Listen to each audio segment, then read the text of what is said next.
Hello, and thank you for tuning in to MEMO's weekly review with me, Nasim Ahmed, and our regular guest, Moin Rabbani. Hi, Moin. Good to see you again. Good to see you, Nasim. Always a pleasure to be with you. Likewise. So this week on the show, we'll be beginning with the Israeli strike on a Tabi'in school in Gaza City, which killed over 100 Palestinians. The genocidal comment by Israeli Finance Minister Bezalel Smotrich on wanting to starve 2 million plus Palestinians. And there was the video footage from the rape case in Israel detention center that sparked a lot of controversy and also a lot of discussions in Israel as well. We'll have a conversation about that. And we'll be analyzing the appointment of Yahya Sinwar as Hamas's new political leader. I think it's a very important step. We want to discuss that and the impact of that on ceasefire discussions and the possible shape of a Iranian response to the killing of Hamas, Yahya Sinwar's predecessor. And then we'll end the conversation with an examination of Norway's diplomatic fallout with Israel and also Japan's decision to disinvite Israel from the Nagasaki commemoration ceremony. So there's a lot to get through, but let's begin, Moin, as I said, with the attack last week of more than 100 Palestinians, of a Palestinian school in Gaza, killing more than 100 Palestinians. Three of the bombs weighed more than 2,000 pounds. They're the regular kind of bombs Israel has been using against the Palestinians in Gaza, which has now been bombed more than any time during the Second World War. Israel is falsely claiming that 19 of the 100 Palestinians that were killed are Hamas or Palestinian Islamic Jihad members.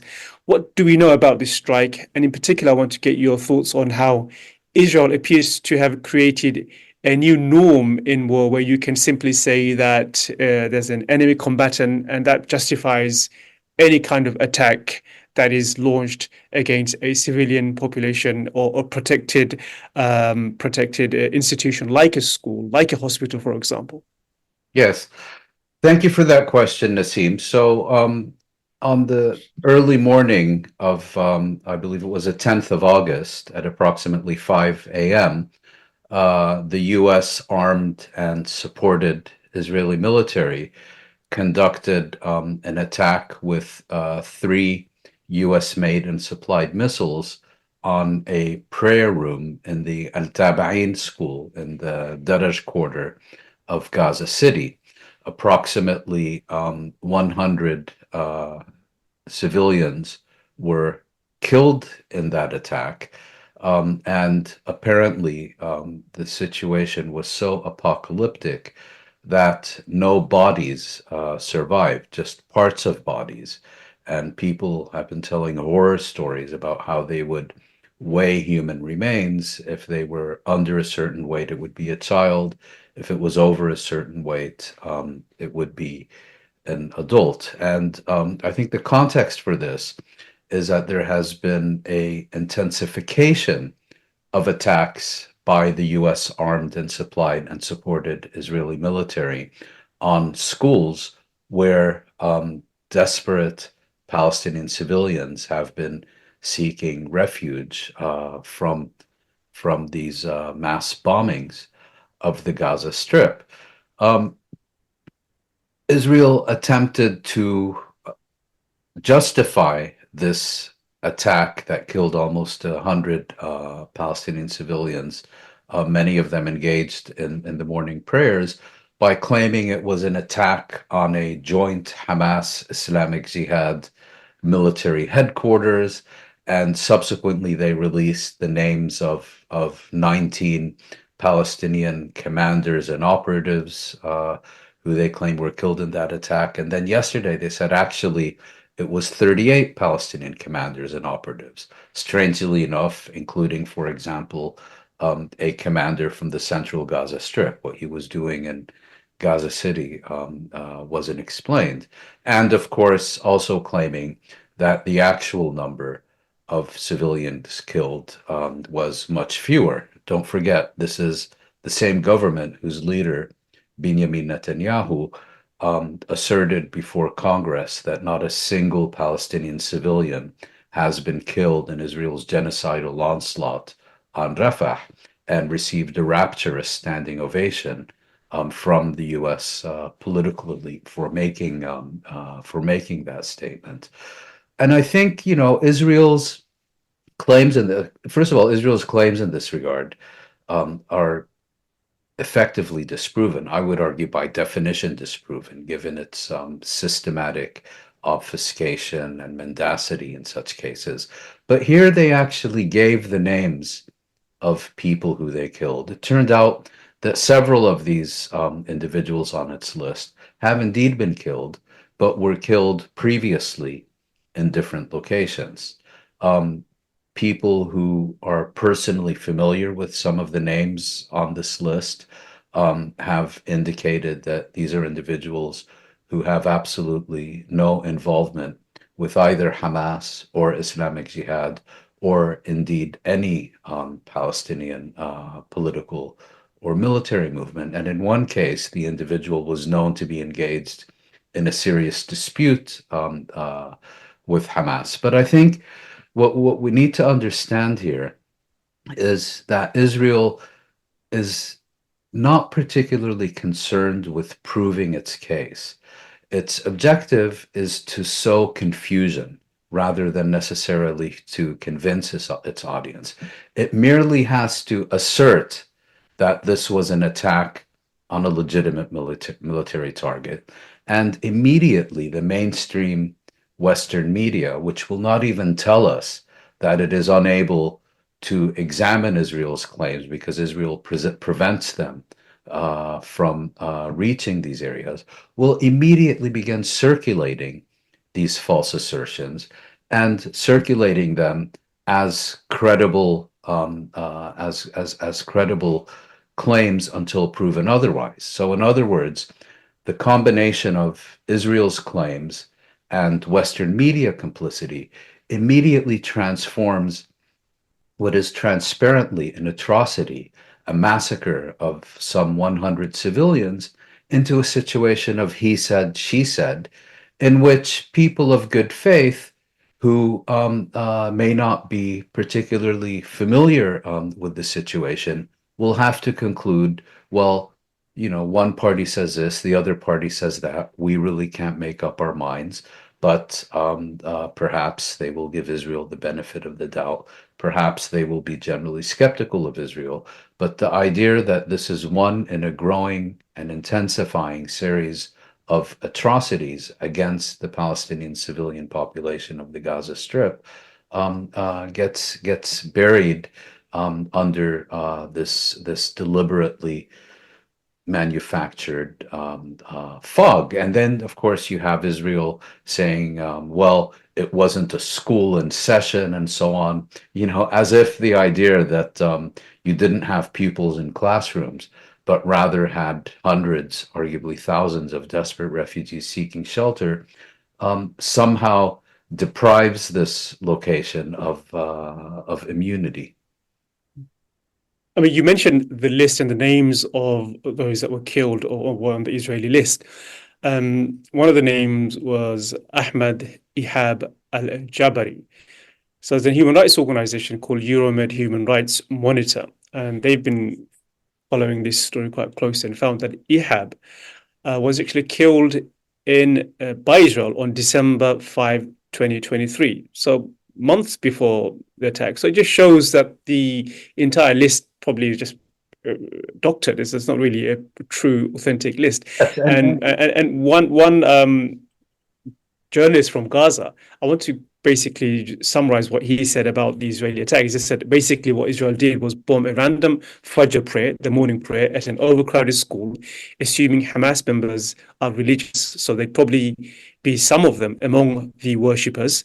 They claim to be targeting nameless senior commander. Then took 16 hours to come up with names, and they just come up with a name of individuals that have been killed months ago. Yes, I mean, I don't want to get into a discussion of the laws of war because I think this should be transparently obvious to any sentient human being. But the fact that they would put forward names of people who were killed months before, and they must have the knowledge that it's not that difficult to expose this lie, shows how complacent Israel has become. Because it knows there will be no consequences and no repercussions. The only repercussion will be impunity. It knows that the US, which again arms, supplies, supports, and defends the Israeli military and its genocide, and is therefore by this stage directly complicit in this. It knows Washington has Israel's back.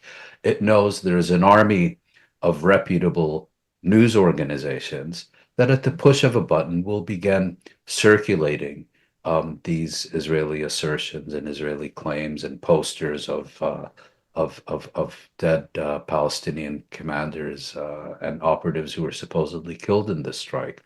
So, it cuts both ways. Their complacency leads them to produce easily exposed fabrications, but at the same time, their complacency derives from a justified confidence that they can do this time after time after time after time. Israel, is the state that can cry wolf morning, afternoon, and evening every day of the year, and the Western media will never question, and every time, will report that there is indeed a wolf. That's what we're dealing with here. I think it's impunity that's also at the root of our next topic, which is a statement by outrageous comment by Israel's finance minister Bezalel Smotrich. But before I do that, I wanted to share a quote with our viewers by Hannah Arendt, who in 1955, this is nearly 70 years ago, said that the Israelis, treat the Arabs, Palestinians, those who are still here, in a way that in itself would be enough to rally the whole world against Israel. So that was in 1955. And she said if the world saw what was happening, they should rally against Israel. Of course, the world hasn't rallied against Israel. And if anything, we are seeing situation having escalated into a genocide. And I wanted to contrast that with what Smotrich said. He said it may be just and moral to starve 2 million Palestinians in Gaza until Israeli hostages are returned. But no one in the world would allow us to do that. I mean, at the heart of this is a culture where genocide and the genocidal talk is accepted, that the dehumanization of Palestinians is so deep rooted that people like Smotrich and other Israeli leaders can make comments like that. So I want you to get your thoughts on that, and also how since 70 years, when Aaron made that comment, that this culture of allowing Israel to just get away with things has been so deeply embedded and infected this whole situation.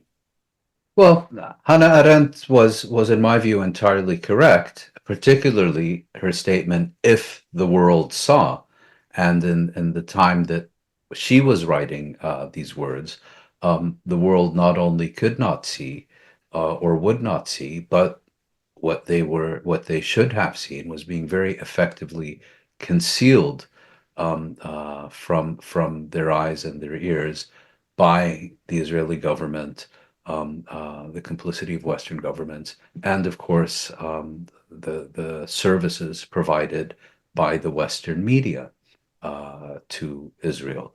Now, Smotrich's problem is in part that he thinks he's still living in the world of Hannah Arendt, and he can say and do whatever he wants, and it will remain en famille. His other problem is that he can't help himself.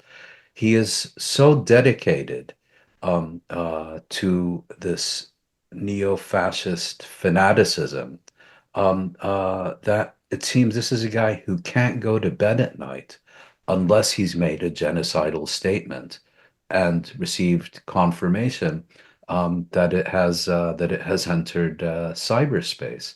And I mean, look at his statement basically saying Israel can and should starve 2 million Palestinians to death, and that the only thing stopping it is the possibility of international repercussions. In other words, there are absolutely no limits or inhibitions or anything of that sort on Israel's actions. It's just that, unfortunately, from his point of view, it has to take account of the outside world. I would add that his concerns about the international or particularly Western response are most likely exaggerated. Um, but what do we get? Josep Borrell, the effectively the foreign minister of the European Union, condemns the statements.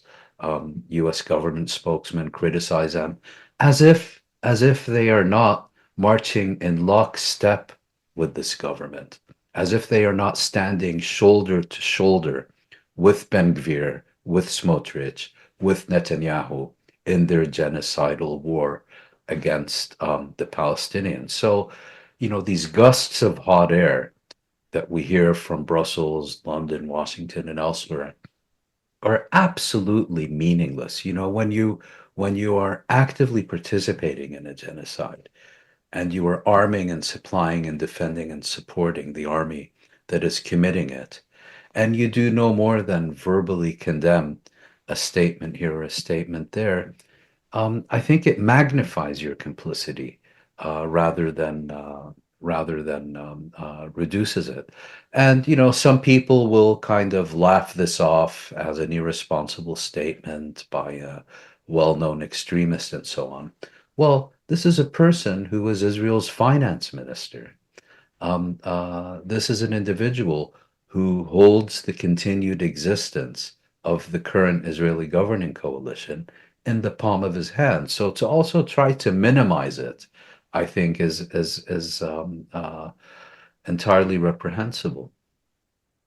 And we've commented on that before, that the idea that this is somehow just a bunch of bad Yeah, apples or Netanyahu and his current government of far-right extremists. It's not so, and that's not really the case. And you see that with the next topic, which I want to discuss, which is the rape case in the detention center. So now that's horrified everyone who saw the video. And it's been well documented. There's enough witness to say that it was institutionalized. On the back of that, there's been a report by B'Tselem, the Israeli human rights organization, who actually did say that there's institutionalized abuse taking place in Israeli detention centers. And the report is they published was called "Welcome to Hell," and they said that that was just tip of the iceberg. And if anyone doubts that rape and sexual abuse is institutionalized in Israeli prisons, they should meet someone called Rabbi Colonel Eyal Karim. So he is the head of the military rabbinate of the Israeli Defense Force. And who is this person? So according to the Times of Israel, Rabbi Karim is of the opinion that rape in wartime is permitted. So when people are shocked, I think they're shocked because they don't realize to what extent, to what degree Israel has dehumanized Palestinians, and rape is, by senior officials, believe that rape against Palestinians is permitted. So I want to get your thoughts on that, especially on the back of comment you made following the casual manner in which Israeli society speaks about rape. You said that on Twitter, upon further reflection, it's unfair to claim that Israel is the only place on earth where the pros and cons of rape are publicly discussed with the same seriousness and climate change or inflation in civilized countries. It was similar in the ISIS self-proclaimed caliphate. So I thought you we basically summed up the feeling and the sense in a nice way. So just expand on that tweet and comment on what I said about the fact that rape has become so normalized in Israeli. Well, I shouldn't say it that way. I think Israeli leaders justify that in ways which others would never think of doing so. Well, I think it's important just to take a step back and recapitulate what we're dealing with. This month, we have had a series of pro-rape riots, pro-gang rape riots in Israel. And these pro-rape riots have been led by and included government ministers, members of parliament, leaders of prominent political parties. And secondly, we have witnessed a very serious national conversation in Israel, in its media, in its leading television stations, in its newspapers, about the pros and cons of rape. Kind of like, where in other countries, akin to a serious panel discussion on Newsnight or whatever about the pros and cons of solar energy. That's where we're at. This, Israel is now in the midst of a genuinely serious discussion about the pros and cons of rape. And it's not because some lunatic made a comment that has outraged society. No, society is divided about whether rape is a good or a bad thing. And both perspectives are considered equally legitimate in this debate. That's why advocates of systematic rape are being invited onto these shows and politely given the space to explain their reasoning. And then, they're not ridiculed and condemned and denounced, but they're part of a genuinely serious conversation. That's where we're at. That's where we're at. Of course, you'll never see any of this on Memory or all the other outfits that specialize in propaganda about these issues. But that is where we're at. A serious national discussion about the pros and cons of rape. Now, um, it boggles the mind, but that's where we're at. And on that basis, I think the comparison that I drew with ISIS and its elevation of rape as almost a religious obligation, I think was entirely appropriate and legitimate. Not only that, it's being borne out by reality. This Iyal Karim that you talked about, he's a fringe rabbi or was a fringe rabbi who was making the argument that rape is permitted during wartime. Well, how did the Israeli military respond to this guy? It appointed him chief rabbi of the Israeli military. That is where we're at. It's completely off the rails. But once again, we're not talking about a rogue state such as perhaps Myanmar. No, we're talking about a state that is at the very heart of the Western alliance, whose military is armed and supplied by the United States, the United Kingdom, and European countries, and whose impunity is considered a central defining principle of their rules-based international order. Let's turn our attention to the next big story, which is the selection of Yahya Sinwar as the political leader of Hamas. So many thought after the killing of or assassination of Ismail Haniyeh, someone like Khalid Mash'al would return. That's not been the case. So I just want to get your thoughts on Sinwar's appointment. Is this a signal towards a more hardline approach? What do you think? Well, I should preface my remarks by saying that, like many people, I was surprised by the choice of Sinwar. But having said that, I think it is more of symbolic than substantive significance.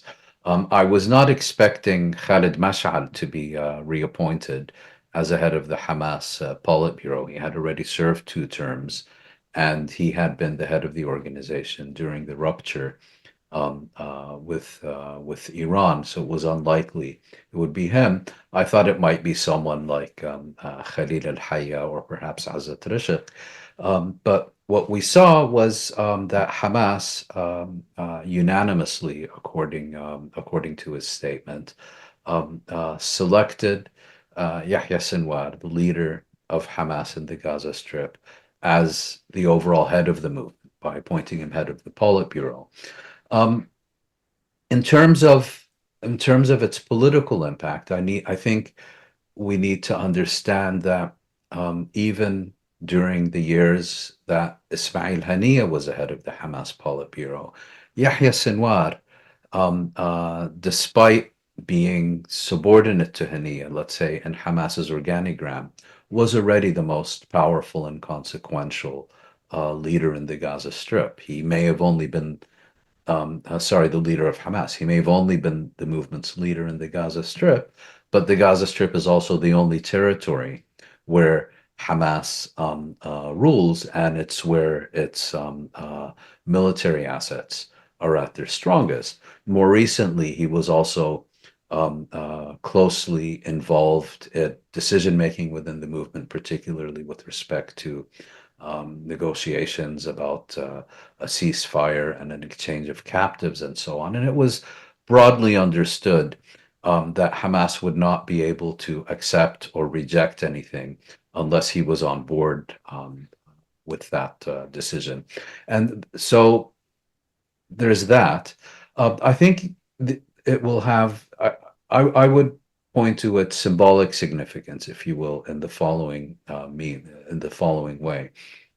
Israel essentially decided to take out the chief negotiator of Hamas when it assassinated Ismail Haniyeh in Tehran, um, perhaps thinking that this would put more pressure on the movement to accede to Israeli demands in these negotiations. Well, Hamas has responded by saying, okay, you don't want to deal with someone who was broadly seen as pragmatic, as eager to push for a deal, who was cooperating closely with the Qataris and Egyptians. You don't want to deal with that person, so you went out of your way to kill him. Well, now you're going to deal with the architect of the 7 October attacks, and someone who you were supposed to have already killed almost a year ago. You're now negotiating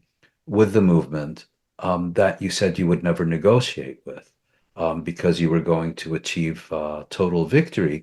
And your counterpart now is the person who you hold chiefly responsible for the 7th of October. So have fun, guys. This is a consequence of your actions. The other possible impact that it has is, as you may be familiar, Israel and the United States and some of their European allies have constantly been calling upon Qatar to put pressure on Hamas leaders who live in Qatar at the time, Haniyeh, Mash'al, and others, by threatening them with expulsion if they would not capitulate to U.S.-Israeli demands in the ceasefire negotiations. Well, that's no longer really on the cards because you can't exactly threaten Yahya Sinwar, who was in the Gaza Strip, with expulsion from Qatar. On your second point, I think was that really on the cards, though, in the sense that in every single negotiation, Hamas was the one who seemed to be wanting a ceasefire in exchange for hostages, but a permanent ceasefire, and that's the same thing it's insisting on now. What Hamas is doing, well, under Yahya Sinwar, they are demanding from the mediators a plan to implement what was accepted by Hamas in 2nd July, according to Biden's vision. So in terms of ceasefire, where do you see that going? Hamas has basically made that demand that we will not negotiate any further until Israel abides by the plan that was already agreed to. So is that really Sinwar's shift, or do you think even someone like Ismail Haniyeh, if he was alive, would have insisted on Israel fulfilling the obligations according to the 2nd July Biden vision for a ceasefire? Well, I think it's important to recognize that within Hamas, the capacity for its leader to act unilaterally, particularly where that leader's inclinations essentially would ride roughshod over the collective consensus of other leadership members is very limited. This is a situation very different from what we have, for example, in the Palestinian Authority, where Abu Mazen is in complete and supreme control and can effectively take any decision he wants, and either no one will challenge him on it, or he's in a position where he can just ignore any challenge and opposition to his decisions. Within Hamas, the situation is quite different. So when we look at any decision that movement takes, whether it is to participate or not participate in negotiations, I would be a little wary about assigning that decision to just a single individual, no matter how prominent or powerful they may be. Now, to get back to your question, last week or several days ago, Qatar, Egypt, and the United States, by way of a statement signed by the heads of state of all three countries, basically indicated it's time to wrap this up. It's time to actually agree and implement a ceasefire proposal, and then invited the parties to resume discussions this Thursday, the 15th of August. I mean, one might question why, if the need is for an immediate ceasefire, the discussions were scheduled to start a week later. But that aside, Hamas responded to this invitation by saying it didn't see any need to send a delegation to Cairo to engage in negotiations, because a further negotiating process, much like Oslo during the 1990s, at this stage would only serve as cover for the US and Israel to continue with their genocidal campaign in the Gaza Strip. And the position of Hamas is,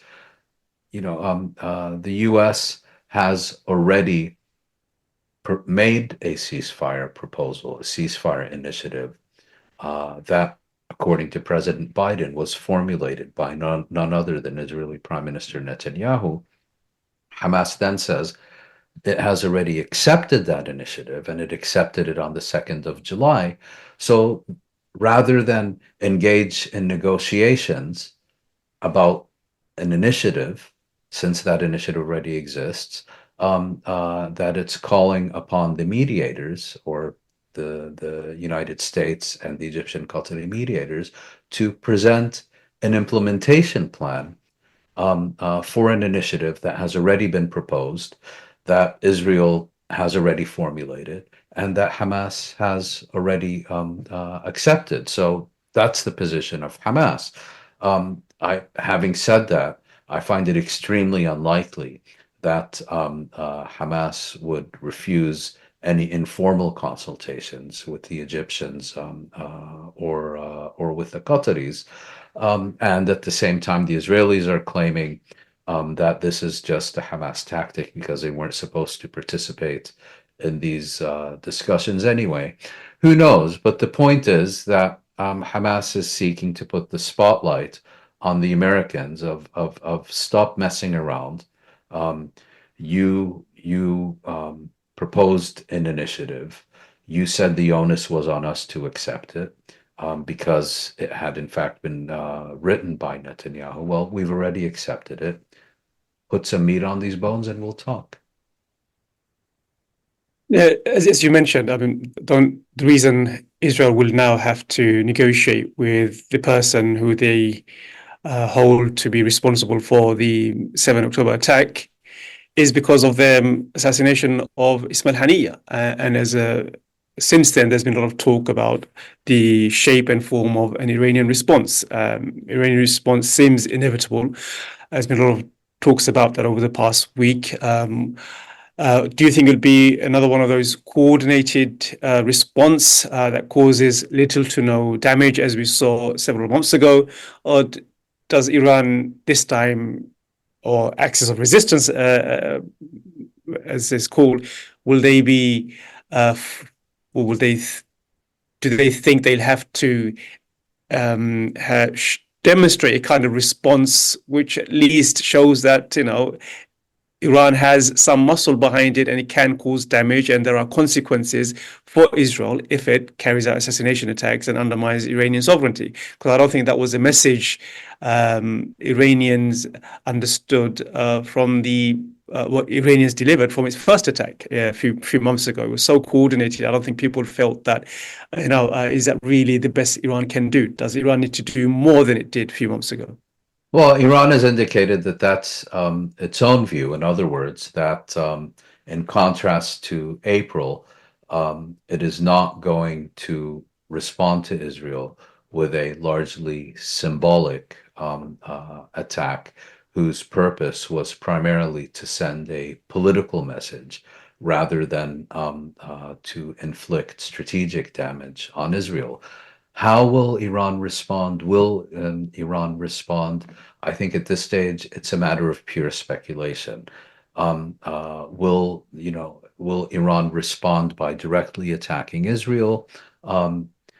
That's entirely possible, but I would also point out that there are now growing voices within Iran saying that Israel's assassination of Haniya in the heart of Tehran at a guest facility that was operated by the Iranian Revolutionary Guard Corps changes the strategic equation to the extent that Iran should now develop a nuclear weapon. So perhaps its response will not be directed directly at Israel, but rather have something to do with Iranian nuclear program.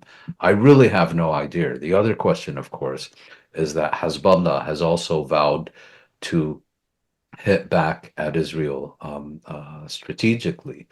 And will these, if you include with them the Houthis in Yemen and so on, will the response be coordinated, sequential, separate? I really have no idea, and I don't think anyone else does either. The only observation I would make is that we're now in a position where if Iran and Hezbollah and the others, I think that what they intend to do is to respond to Israel in a way that does not necessarily require Israel to engage in very significant escalation in its own response and leave Israel in a dilemma. If Israel does not respond, it will look weak and deterred.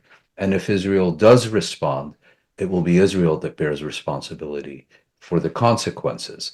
And what I think that they intend to do here is basically place Israel in a corner, but in doing so, we may now be on the cusp of a new reality where what these other parties do is no longer organically related to what happens in the Gaza Strip. The Hezbollah Secretary General Hassan Nasrallah has said as much, that even if the war in Gaza ends tomorrow morning, Hezbollah still intends to launch a reprisal for the assassination of Fuad Shukr in Beirut. In other words, this was always implicit from the very beginning that the longer Washington waited to call off its Israeli proxy, the greater the risk of not only a full-scale conflagration in the Middle East, but one that could no longer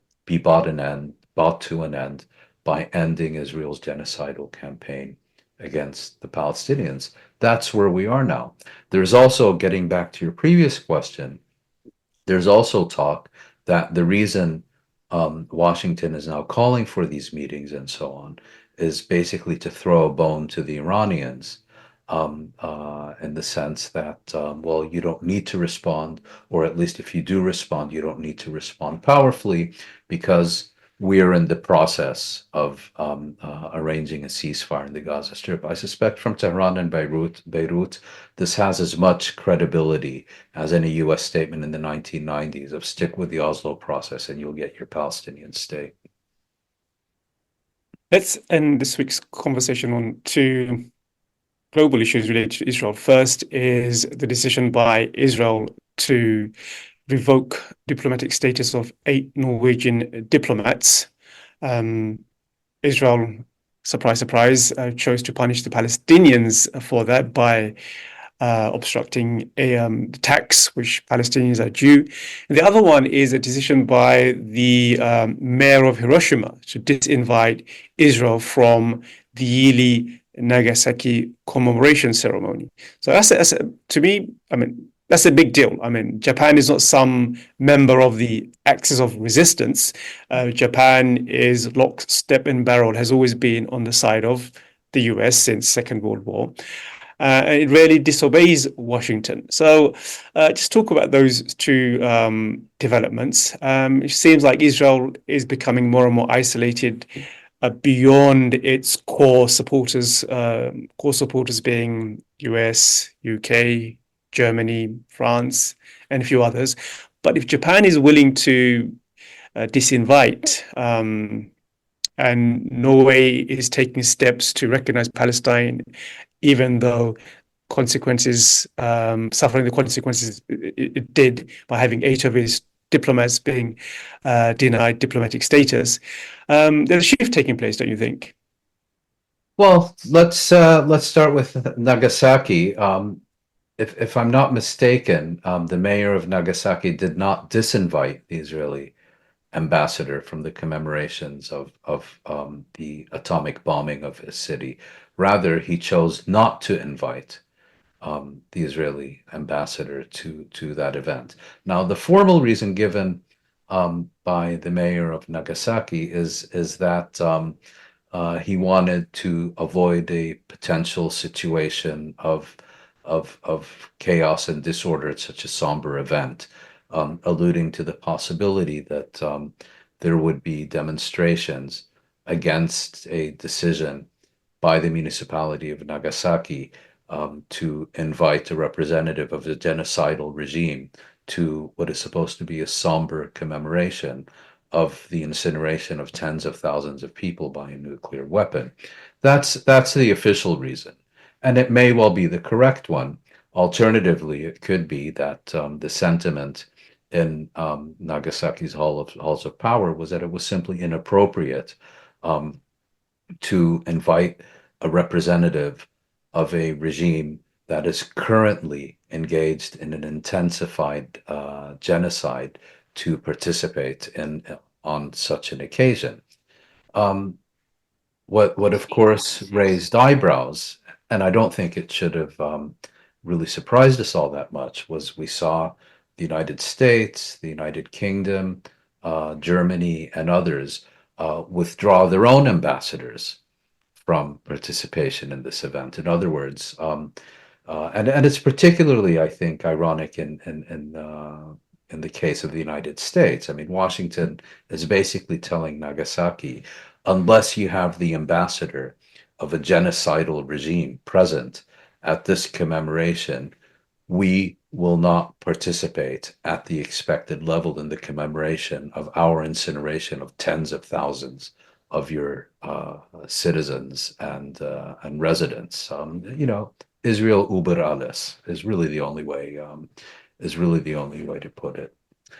Now, in terms of Norway, that's a very different situation. We've spoken, I think it was a few months ago, about the whole issue with Palestinian Authority tax revenues and how Israel, in the person of Finance Minister Smotrich, who we discussed a few moments ago, was seeking by hook or by crook to avoid transferring Palestinian tax receipts to the Palestinian Authority. And now he's found his way to do it once again. An agreement was reached at the time to transfer the Palestinian tax receipts to the Palestinian Authority by way of Norway, with the agreement of Israel and the United States. I was always skeptical this arrangement was going to last because it's quite clear that Israel, Netanyahu, and particularly Smotrich and Ben Gvir want to bring down the Palestinian Authority. I mean, they don't even want the Palestinian Quisling. They want nothing that is Palestinian. And now they have found their way to do so. They have removed the accreditation of, I believe, 8 Norwegian diplomats who are responsible for Norwegian relations with the Palestinian Authority and the Palestinians, and they have renounced this agreement, which, in my view, Norway should have never accepted to be involved with to begin with. That was my guest, Moin Robani, joining me for our weekly review show with me, Naseem Ahmed. Thank you, Moin. As always, Thank you very much, Naseem. Thank you, and see you all next week. Tune in for another weekly review with me, Naseem Ahmed, and Moin Robani. Bye-bye.